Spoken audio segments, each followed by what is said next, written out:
Hey there YouTube, I'm Joe, you're watching Ink&Iron, and today we're going to take a look at my fixed blade knife collection.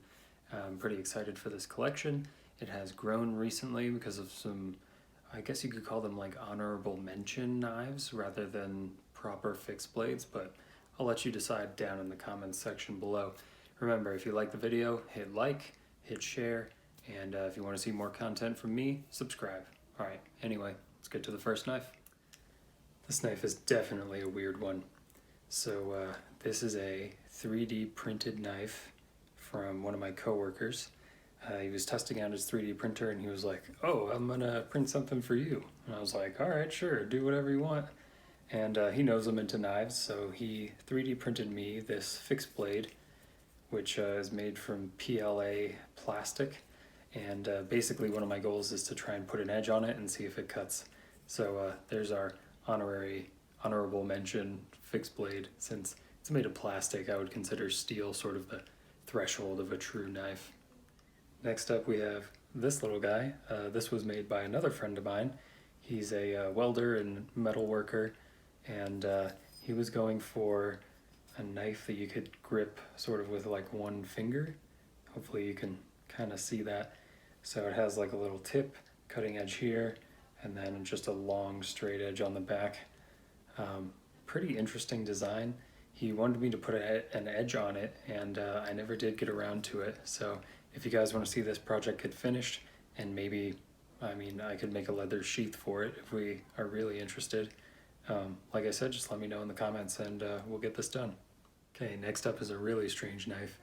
This is a cheese knife, and it's like a butcher knife. It's mirror polished, and it says Smoky Hill Rotary Club on it. And also, the handle rattles quite a bit. Yeah, I don't really use it. I put as much of an edge on it as I could, and it didn't get sharp, so it's basically a butter knife. But I think it looks really cool. Maybe I should use it as like decoration or something. The next two knives I would consider a pair. So these are Flexcut whittling knives. I just dug these out of storage. I haven't seen them for years. They are really excellent designs though. It's basically a Scandinavian grind on just a very small piece of high carbon steel. You can strop them sharp super easily, and as long as you maintain that edge, they are wicked carving knives. So there you go. The Flexcut carving knives. I'll see if I can link them in the description. Next up is a knife I found in a parking lot. This is an Mtech fixed blade.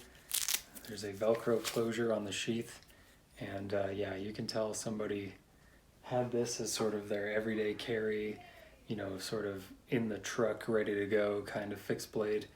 It says it's 440 steel. I don't know how valid that is. It looks like they tried to sharpen it with like sandpaper. Yeah, it's pretty rough. I'm not totally sure what I'm going to do with this knife, but yeah, I found it in a parking lot and it was free. So if you guys have cool project ideas, ooh, that Torx is loose. Any cool project ideas, let me know. I think at a minimum, I'd probably strip the paint, maybe acid wash it, and make it a new sheath. I don't know, let me know in the comments. Next up is another free knife. This is, it's meant to look like a little KBar USMC fighting knife. I got this from Blade HQ. I want to say it was like 2017.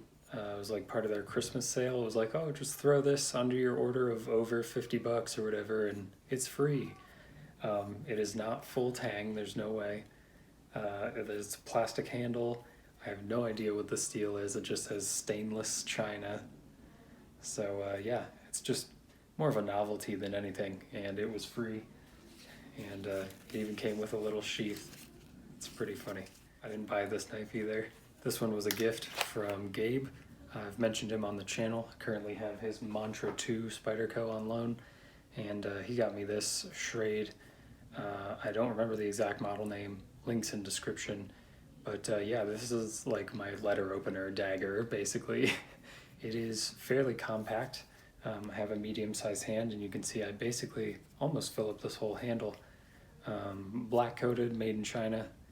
But yeah, pretty cool. And like I said, I like it as a letter opener. Feels really good in the hand and opens that mail up real fast. I finally found one. I finally found a knife that I paid for. This is the Mora, and I believe it's the companion.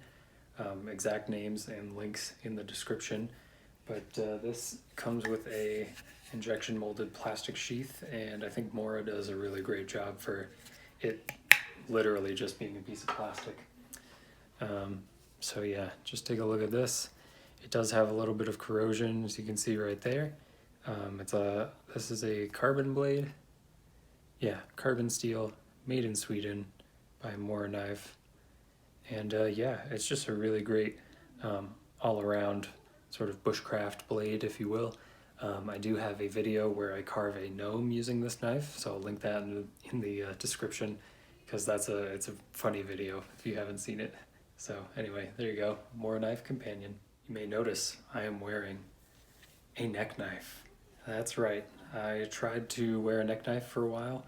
Turns out I don't like it, but what I got instead was a project knife. So this is one of the first knives I ever customized. This is the Becker BK14. I acid etched this pattern into it. Let me see if I can show it off. There you go. I acid etched that pattern in, put it on there with nail polish, and then dipped this into PCB etchant. And that was all after I stripped the black coating off this blade. It's honestly not a bad knife. I just don't like that I have to carry it on my neck. I may have to make it a sheath just so I can use it as like a proper fixed blade rather than like some giant piece of jewelry. I don't know. I just don't really get the neck knife thing. I tried it, but couldn't get into it. And then this does have some custom made G10 handles. I think I got those off of eBay. It was years ago. So probably won't have a link to these handles, but link to the knife in the description. Okay, so in my parents' backyard we had a bunch of foliage and stuff, so I kind of would go out and garden, and my favorite gardening tool was this. This is an 18-inch Tramontina Bolo machete from El Salvador, I think. Oh, no, sorry, this one's Brazilian. This is a Brazilian-made machete. This sheath was one that I made in college, I think. This was like the first time I'd ever worked with leather. It was some scrap leather my mom had laying around, and yeah, I stitched it together. It's not bad for a first attempt, although it is pretty unsafe because there's no welt in here to keep the blade from slicing through the threads. So that's a little sketchy. I'll have to fix that in the future.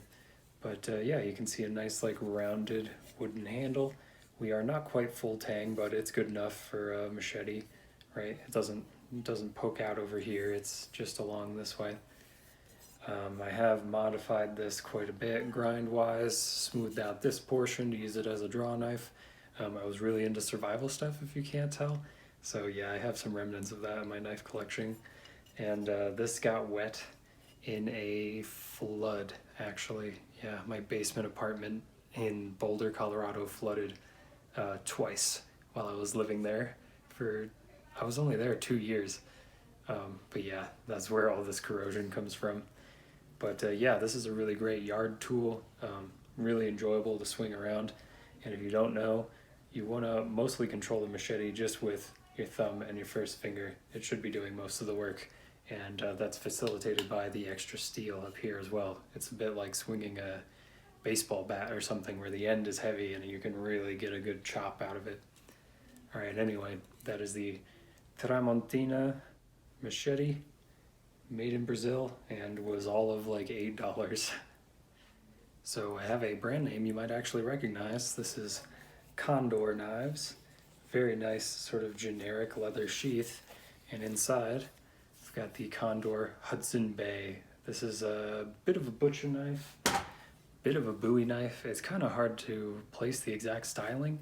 It definitely has the Bowie hump, but it has like this full convex grind, which is pretty fascinating, and actually has its own patina on there because this is like 1095 steel, I believe. But it is full tang, wood slab handles, very basic, very rugged looking, And yeah, I have taken this out camping, but not as much as it deserves. I bought it because it looked really cool and I wanted a big heavy chop-in fixed blade, and this fit the bill.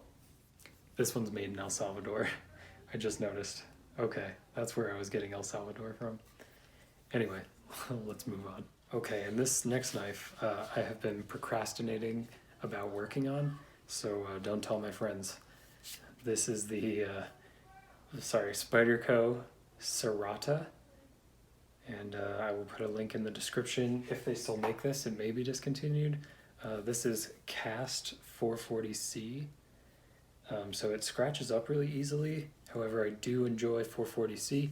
This was a seconds knife. I think you can see the notch, hopefully. Yeah, I saw this at the second sale and I didn't have enough money for it. And so I was telling my friends, like, man, that fixed blade's gorgeous, but I can't afford it. And they ended up buying it for me for my birthday. So big shout out to Gabe and Kendall and Cody. You guys came in clutch, and I really need to make a sheath for this once and for all. So yeah, if you have color suggestions for the sheath, let me know. I really like this contouring on the handle. It's just super comfortable. And yeah, I'd like to do it the favor of making it a sheath. Okay, everybody, you've seen my entire fixed blade collection. I'm sorry it's not as extensive as my folding knives, but if you want to see those, I'll drop a link to that video in the description. My normal game around here is pens and knives and EDC gear, so if you like that kind of stuff, hit like and subscribe to the channel. You can also join my Patreon for free, and there's more bonus content even for $0 patrons. Alright, I've been Joe, you've been watching Ink&Iron, and here's one last shot of that Kydex sheath on this thing, and that was a custom sheath. Okay, catch you on my next video. Bye.